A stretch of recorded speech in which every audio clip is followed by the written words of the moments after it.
새벽에 주님의 전에 나와서 예배하시는 사랑하는 성도님들 심령에 주의 은혜가 충만하기를 소망합니다.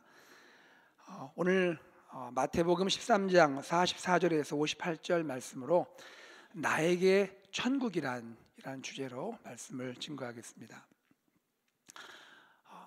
오늘 이 말씀 가운데 먼저 우리가 생각하고 싶은 것은 천국의 가치입니다. 천국은 얼마나 큰 가치가 있느냐. 여러분 아시는 이 44절에 보면 밭에 감추인 보화의 비유가 나오죠. 그리고 45절에 보면 좋은 진주를 구하는 장사의 비유가 나옵니다. 이 두 비유가 대칭을 이루고 있는데요, 각각의 차이는 이것입니다. 밭에 감추인 보화의 비유는 발견을 하긴 하는데 우연히 발견을 하죠. 반면에 좋은 진주를 구하는 장사의 비유는 적극적인 탐구 또는 추구의 결과입니다. 한쪽은 우연히 발견하고 한쪽은 적극적인 발견에 의한 결과입니다. 이런 차이가 있지만 그러나 두 비유의 공통점은 발견한 보화이든 발견한 진주이든 이 두 가지를 얻기 위해 각자 자신의 소유를 다 팔아서 샀다는 것이죠. 여러분, 천국, 여기 마태복음 13장에서 말씀하는 천국은 1차적으로 우리 구주 예수 그리스도를 가리킵니다. 그리고 또한 예수 그리스도를 따르기 위한 우리의 제자도를 가리킨다 말할 수가 있을 거예요. 여러분, 이 두 종류의 발견자, 다시 말씀드려서 우연히 예수 그리스도를 발견하고 믿게 된 자든 혹은 진리를 구하다가 예수를 만나서 예수를 얻게 된 사람이든 어느 쪽이든 간에 두 사람의 삶에는 마치 장사든 아니면 우연히 발견한 농부든 간에 그의 삶에는 이 값진 진주 또 보화를 인해서 자신의 모든 것을 들여서 희생할 만큼 큰 은혜를 받은 것임을 알아야 한다는 것이죠.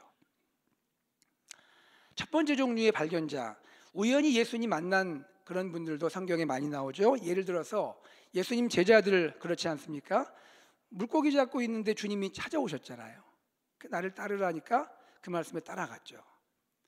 또 세관에 앉아 있다가 주님이 오셔서 나를 따르라니까 따라갔습니다.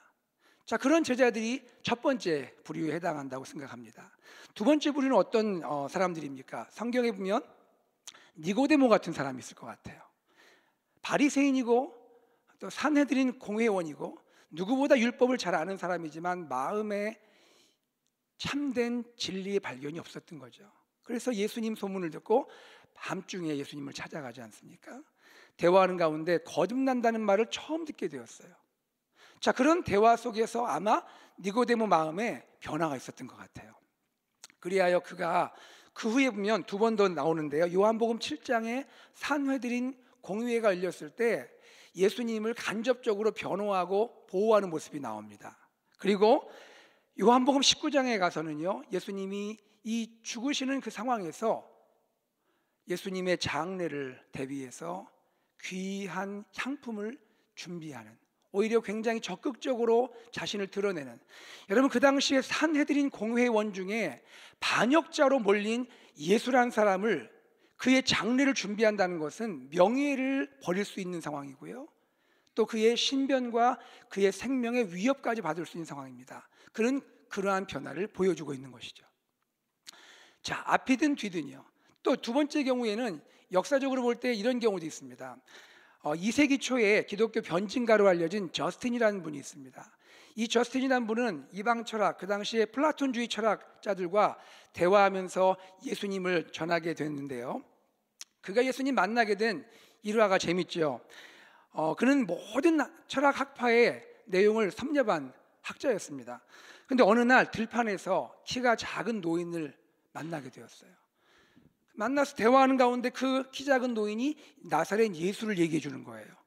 정말 그런 분이 있어? 라는 이 구도의 마음이 생겼습니다. 그래서 그때부터 성경을 펴서 성경을 읽어가는 가운데, 진지하게 진리를 찾아가는 가운데 예수님을 만나게 되었어요.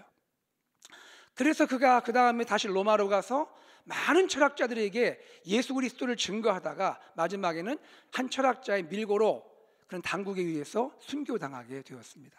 이러한 부류의 사람도 역사 속에 있는 것이죠. 사랑하는 여러분, 여러분은 어느 쪽이십니까? 우연히 예수님을 발견했습니까? 그것도 귀합니다.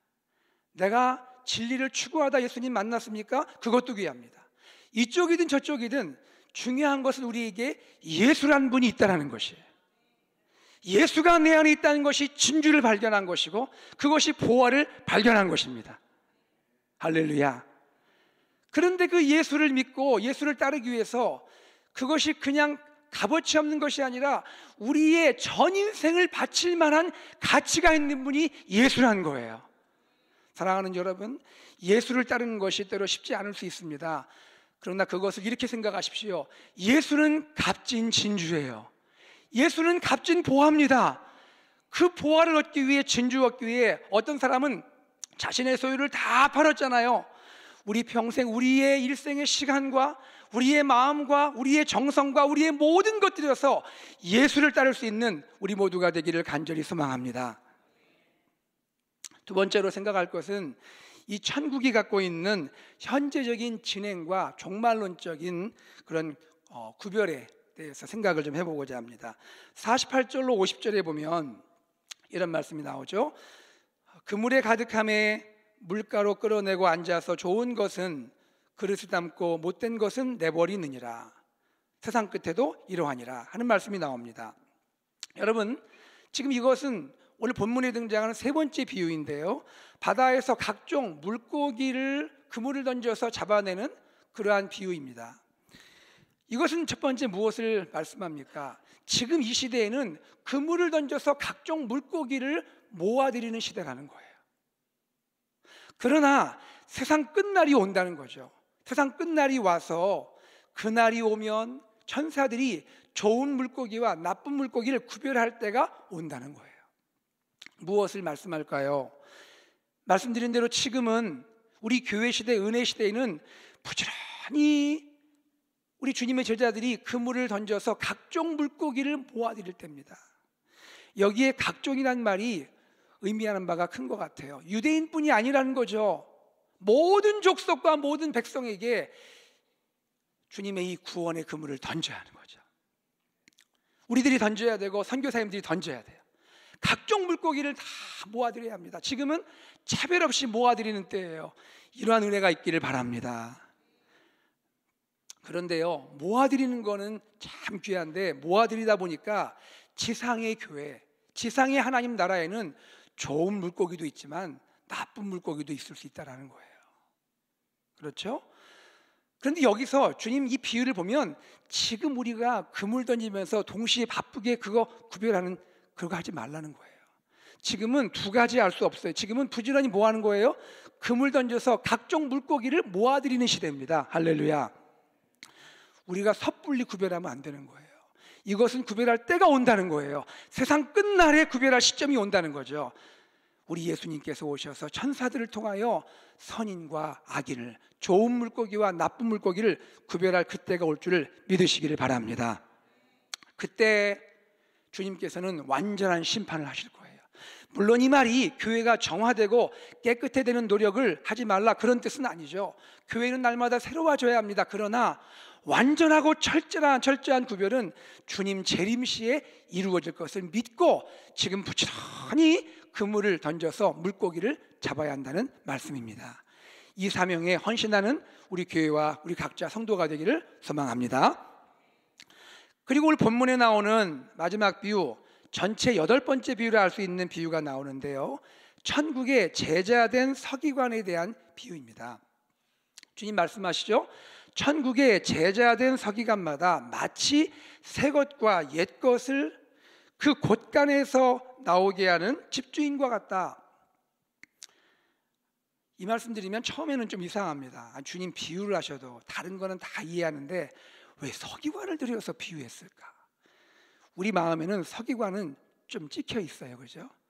바리새인 서기관 나오면 좀 찍혀 있습니다. 별로 좋은 느낌이 안 들어요. 그래서 사실 여러분, 그 당시에 부정적인 서기관이 많이 등장해서 그렇지 서기관 자체가 나쁜 것은 아니죠. 하나님 말씀을 기록하는 자들이잖아요. 천국의 제자가 된 서기관이 있다는 거죠. 그 당시에 유대 서기관 중에 예수 믿고 변화된 서기관일 수도 있고, 오늘 하나님 말씀에 붙들린 제자된 우리들을 가리키는 말씀일 수도 있습니다. 천국의 제자된 서기관은 어떤 일을 합니까? 자기 곳간에서 새 것과 옛 것을 가지고 나오는 집주인과 같다는 거예요. 이것이 무슨 말씀일까요, 여러분? 새 것은 뭘까요? 예수 그리스도의 십자가를 통하여 우리에게 주어지는 하나님의 이 새로운 말씀을 가리키죠. 옛 것은 뭘까요? 밝히 주님의 이 십자가 계시가 드러나지 않았지만 구약 성경을 통해서 계속해서 흘러나오고 있는 하나님 나라의 계시를 말하고 있는 거죠. 진정한 말씀의 제자는 누구냐? 새 것만을 가져오지 않고 새 것도 가져오고 구약의 옛 것도 가져오면서 그리스도 예수 안에서 이 모든 것이 통일되어서 성경 전체를 이해하는 그 사람이 천국의 제자된 서기관이란 말씀일 것입니다. 사랑하는 여러분, 우리가 다른 무엇보다 하나님 말씀을 배우고 깨닫는 일에 열심을 내기를 소망합니다. 우리가 사역도 귀하죠. 그러나 사역보다 먼저 해야 할 것은 하나님의 말씀이 창세기부터 계시록까지 어떻게 기록되어 있고 무슨 말씀을 하고 있고 오늘 나에게 어떤 은혜를 주는지를 깨닫고 말씀 안에 거하는 것이 중요할 줄로 믿습니다. 신구약의 통일성을 깨닫는 것이 얼마나 중요한지 몰라요. 제가 남아공에서 섬길 때에 같이 섬긴 선교사님이 이런 깜짝 놀랄 만한 얘기를 하시더라고요. 그분이 한 번은 시골을 방문했는데 시골 깊은 곳에 가니까 예배당이 있더라는 거예요. 여기에도 예배당이 있네 해서 들어가서 예배를 잘 드리고, 그리고 나오는데 말하자면 2부 순서가 있는 거예요. 성도들이 나오더니 교회 뒤쪽으로 가더래요. 선교사님은 호기심이 있으니까 이게 뭐 하는 건가 하고 따라갔답니다. 따라갔더니 뭘 하냐면 거기서 동물 제사를 드리더래요. 여러분 깜짝 놀랄 일 아닙니까? 예배 드리고 지금 뒤에서는 동물 제사를 드려요. 너무 놀라가지고 나중에 그 목사님에게 물어봤답니다. 아니 지금 이게 뭐 하시는 거냐고. 동물로 제사 드립니다. 왜 이런 일을 하세요? 우리는 구약도 믿고요 신약도 믿어요. 여러분 이것이 지금 문제인 거죠. 구약과 신약이 예수 그리스도 안에서 어떻게 구속사적으로 통일되는지를 모르고 있는 거예요. 여러분 우리가요 다른 것도 은혜지만 구약 성경과 신약 성경을 통해서 예수님을 알고 예수님의 십자가를 알고 부활을 안다는 것만큼 큰 은혜가 없는 줄 믿으시기 바랍니다. 우리가 당연히 여기는 것이 당연한 게 아니에요. 이것이 은혜입니다. 이것이 축복이에요. 이 놀라운 은혜를 우리가 아직도 모르는 분들에게 증거하고 예수님을 소개할 수 있기를 간절히 소망합니다. 네 번째는요, 오늘 주님께서 고향 나사렛에서 배척받으시는 모습이 나오고 있죠.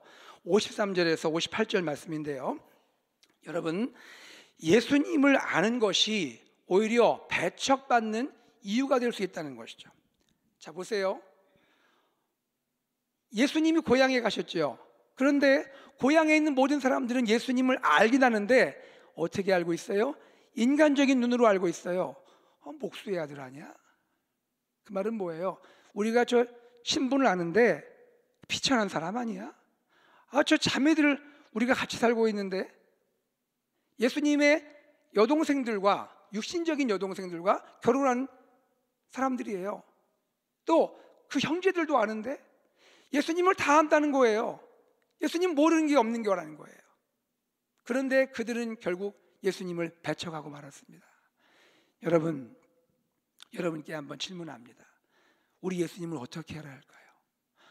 아는 것은 중요합니다만 인간적인 눈으로 아느냐 아니면 하나님 나라 관점으로 예수님을 아느냐, 이게 천지 차이라는 것이죠. 여러분 우리 인간적인 눈으로 예수님을 알면 알수록 그것은 우리에게 유익이 되지 않습니다. 우리의 마음에 영의 눈이 열려서 하나님 나라 관점으로 예수님을 알 수 있기를 간절히 소망합니다. 예수님을 하나님 나라 관점으로 알아야죠. 그분은 목수의 아들 맞아요. 우리가 인간적으로 아는 그 정보도 맞아요. 그러나 그것이 다가 아니죠. 예수님은 하나님의 아들이시고 하나님이십니다. 예수님은 우리를 구원하기 위해 이 땅에 오셔서 피 흘려 죽으시고 부활하신 하나님의 구주십니다. 여러분, 이 예수님을 우리가 마음으로 온전히 깨닫기를 간절히 소망합니다. 이 마음을 가져야죠. 오늘 하루를 살아도 우리가 예수님을 온전히 알고, 오늘 하루를 살아도 천국을 온전히 깨닫고, 예수님의 통치 안에서, 천국의 이 통치 안에서 천국의 제자답게, 예수님의 제자답게 살아가는 저와 여러분 되기를 간절히 소망합니다. 오늘 이 말씀을 기억하면서 오늘도 주님과 동행하시고 은혜 안에 거하시는 승리하신 여러분 되기를 축복합니다. 기도하겠습니다.